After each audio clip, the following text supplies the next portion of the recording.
मेरे प्रिय दोस्त, जय यीशु।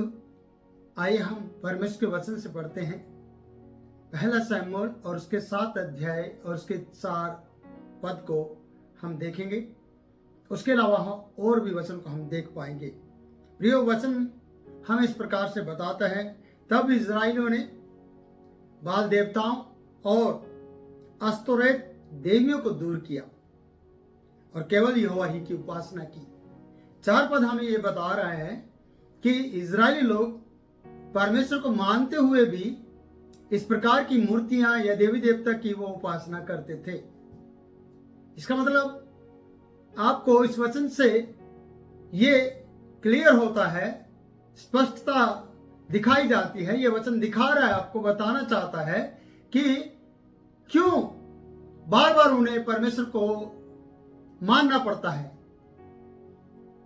क्योंकि ये इस प्रकार के मूर्तियां या इस प्रकार के देवी देवता जिनकी वो आराधना स्तुति करते थे, वो उन्हें हमेशा गुलामी में ले जा रहे थे, क्योंकि वो परमेश्वर के विरुद्ध में थे। यानी इजरायली होते हुए भी, परमेश्वर के जन होते हुए भी इस प्रकार के देवी देवता की पूजा आराधना करते रहे हैं। और वचन बता रहा है कि उन्होंने अपने बीच से इन देवी देवताओं को दूर किया और फिर से परमेश्वर की उपासना की। फिर से उसके पीछे चलने के लिए उन्होंने निर्णय लिया। आप सोचिएगा कि हम कई बार यीशु मसीह को मानते हुए भी बहुत से ऐसी देवी देवता की आराधना पूजा करने लग जाते हैं जिन पर हमारा ध्यान नहीं जाता। पर सर्वशक्तिमान परमेश्वर का ध्यान आपके जीवन में उन बातों पर जरूर जाता है जो आपके जीवन में चल रही होती हैं परमेश्वर को छोड़कर। कई बार मेरी बहन आपने भी, कई मेरे भाई, कई बार आपने भी, मेरे बुजुर्ग आपने भी, मेरे बच्चे जवान बेटा बेटी आपने भी परमेश्वर को मानते हुए किसी और को महत्व दिया है या किसी और की पूजा पाठ की है, किसी और को प्रथम स्थान दिया है। और जब जब आप ऐसा करते हैं तब तब आप दुर्दशा में पड़ते हैं, तब तब आप परेशानियों का सामना करते हैं। ये वचन आपको ये सिखाएगा, ये वचन सिखाना भी चाहता है कि ये विलाप करते हुए पूरे इजरायली परमेश्वर के पीछे चलने लगे।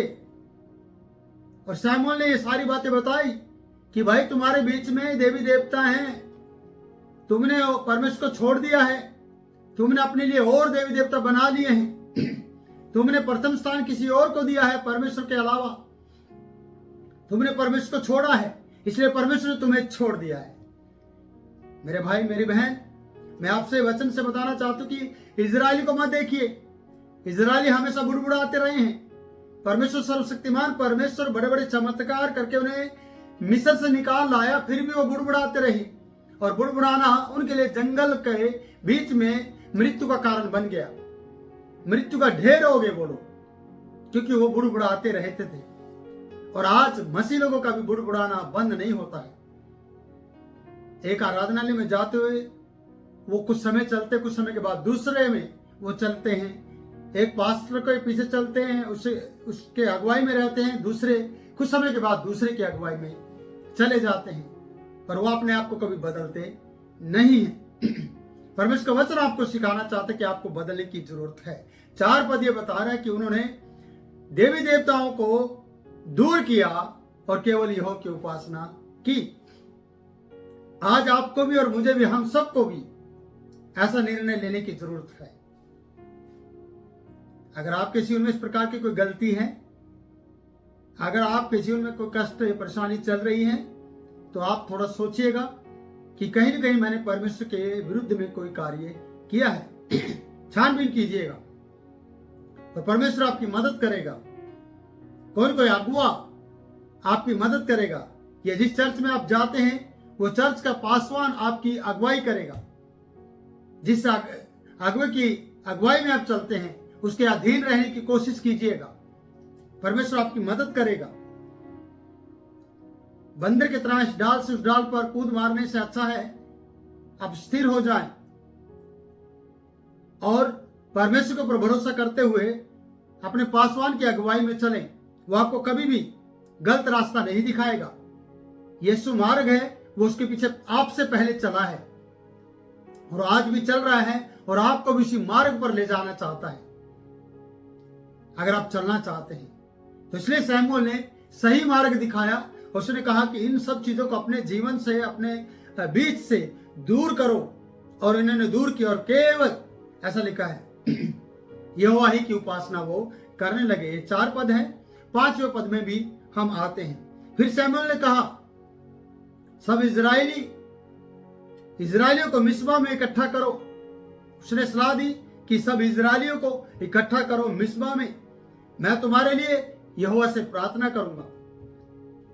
एक याजक परमेश्वर से प्रार्थना करता है, एक पासवान यीशु के नाम में प्रार्थना करता है परमेश्वर से।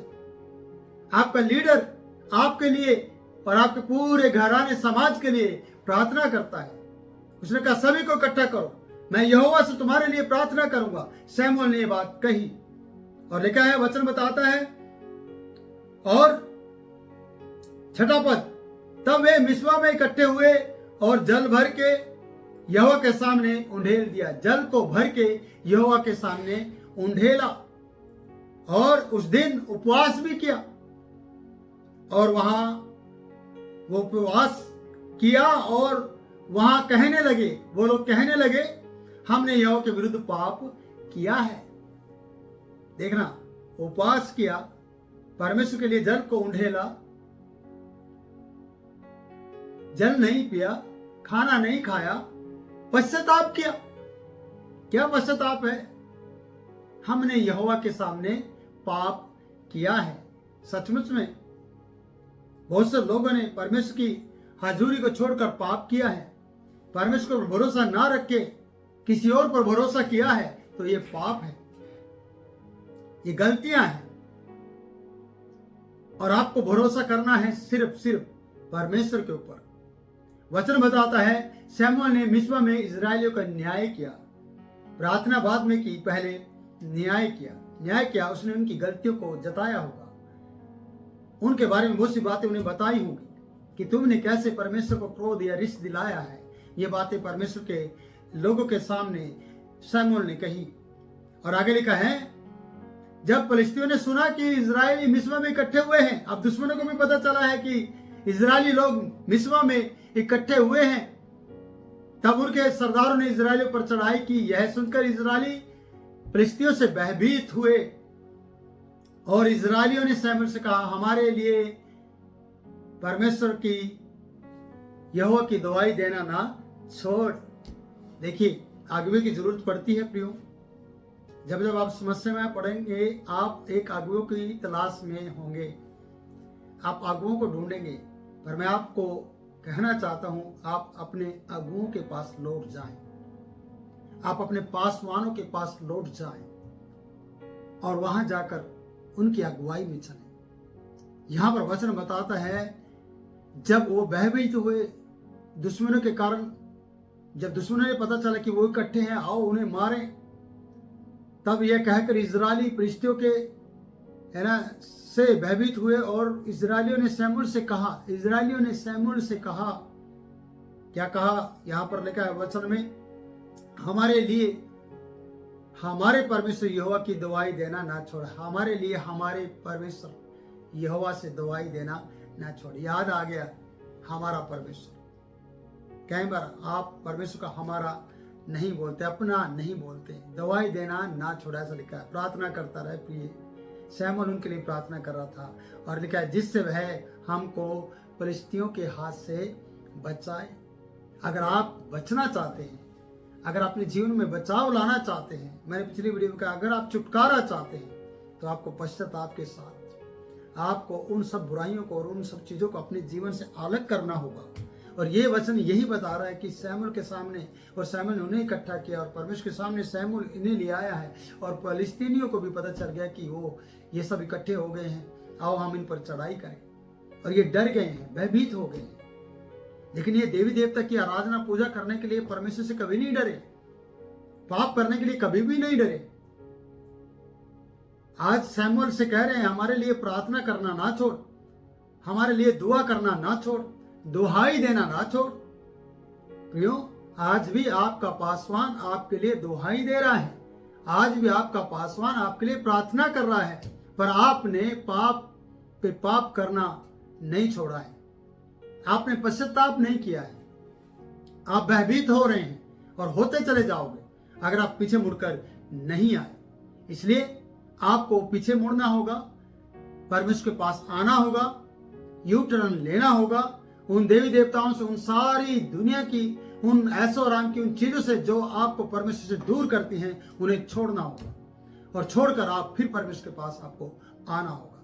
प्रियो, परमेश्वर का वचन आपको सिखाता है 4 पद से लेकर 7वें अध्याय का, पहला शमूएल 7 का 4 से लेकर हमने 7 पद तक, 8 पद तक लिया है। 9 पद से आगे अगली वीडियो में मैं आपके साथ बात करूंगा। हमारा समय यहाँ पर पूरा होता है, फिर मिलूंगा नए वचन के साथ, नई सोच के साथ, नई बात के साथ। तब तक के लिए आप मुझे इजाजत दें। जय यीशु।